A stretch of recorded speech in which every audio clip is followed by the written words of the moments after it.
Hello guys, magandang gabi po sa inyo lahat. At ngayon po, pag-uusapan natin kung tatlong bagay na pinagpapasalamat natin sa Diyos na talagang dakila siya sa lahat ng oras. Nandiyan siya palagi kahit may mga problema tayo. Nandiyan ang Diyos Ama sa langit, gumagabay sa atin. Kaya tatlong pinakamabuting ginagawa ng Diyos sa atin na talagang mahal niya tayo. Unang-una, yung ginawa niyang sanlibutan. Yun pa lang, malaking pasalamatan natin sa Diyos Dahil ginawa tayong mga tao, ginawa lahat ng nakapaligid sa buong mundo, gawa ng Diyos. Yan pa lang pinagpapasalamat na natin sa taas. Salamat Lord dahil binigyan niyo kami ng buhay, binigyan niyo kami ng pag-asa, at binigyan niyo kami ng pagkain araw-araw. Yun pa lang, pinagpapasalamat na natin sa Diyos na ginawa niyo itong sanlibutan. Maraming salamat sa Diyos dahil ginawa niya tayong tao, nakakahinga tayo, nakakagising tayo sa umaga, nakakain tayo ng mga masasarap na ulam, pagkain. Thanks God sa lahat. Hallelujah, praise the Lord, amen. At ikalawa, ito pinaka-topic na to. Nung pinako sa cross ang Panginoong Hesukristo. Yun palang pinagpapasalamat na natin Kasi kung hindi siya nakapako sa cross, hindi natubos lahat ng kasalanan natin. Tama, hindi niya tutubos. Hindi sana tayo matutubos sa mga kasalanan kung hindi nagpapako sa cross ang Panginoong Hesukristo. Yan pala. Di ba manawa sa Panginoon, nagpapako siya sa krus. Dinuduraan-duraan siya ng mga tao. Hinampas ng latigo. Sinuotan ng koronang tinik. Sinaksak. Tapos sinampas pa ng latigo. Di ba yun palang nakakaawa ng Panginoon sa ginawa niya dahil mahal niya tayo. Kahit mamatay siya, okay lang dahil kailangan niyang gawin para matubos tayo. At yun yung pinaka-top to na talaga mabuti ang Diyos dahil nagpapako siya sa krus para matubos lahat ng kasalanan natin. Praise the Lord, hallelujah. Isang nakilang Diyos kasi nasa langit siya. Nagkatangong tao siya dito sa lupa, ang Panginoong Hesukristo, para magpapako lang sa krus, para matubos lahat ng kasalanan natin. Nagpakamatay siya dito sa lupa para ngayon ay matubos lahat ng kasalanan. Hindi naman sa malinis, pero matubos lahat ng kasalanan natin.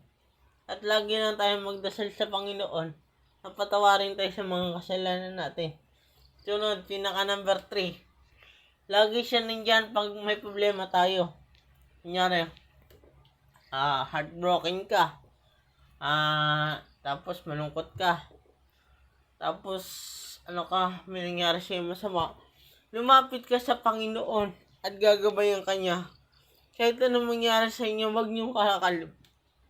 niyong kakalimutan ng Panginoon. Kasi ang Panginoon, nandiyan pa palagi sa atin. Mahal niya tayo.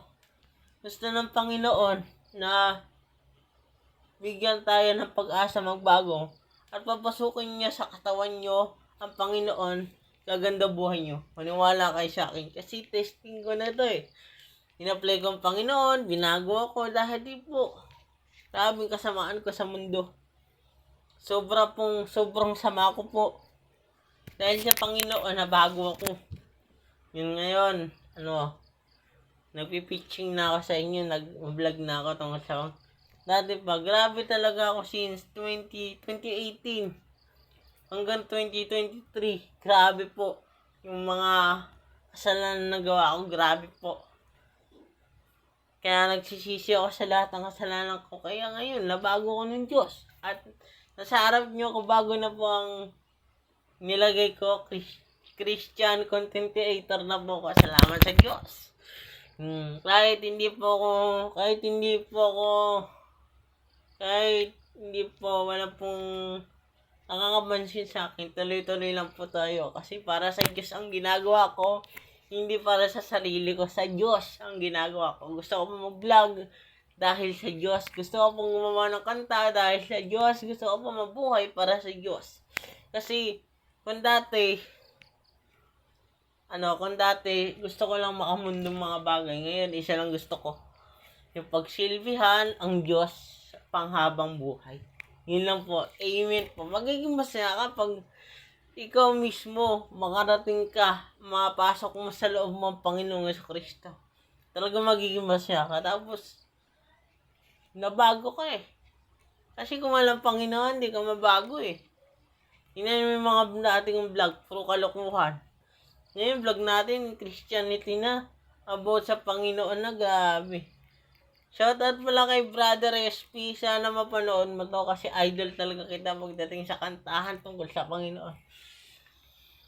Sa lahat ng pastor na nagturo sa akin, sila Brother KJ, sila Ate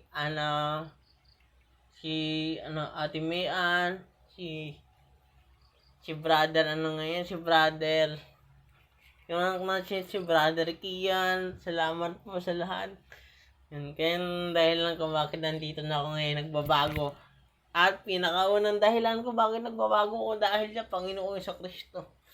At maraming salamat sa inyo. Hanggang dito na lang ating vlog. Lobat na ako bukas. May worship rap akong i-release bukas. Abangan lang si channel ko kasi meron akong worship na i-release bukas na rap songs, bagong rap song. Title yun, Tiwala sa Taas. Sana magustuhan nyo po. Hanggang dito na lang. Amen.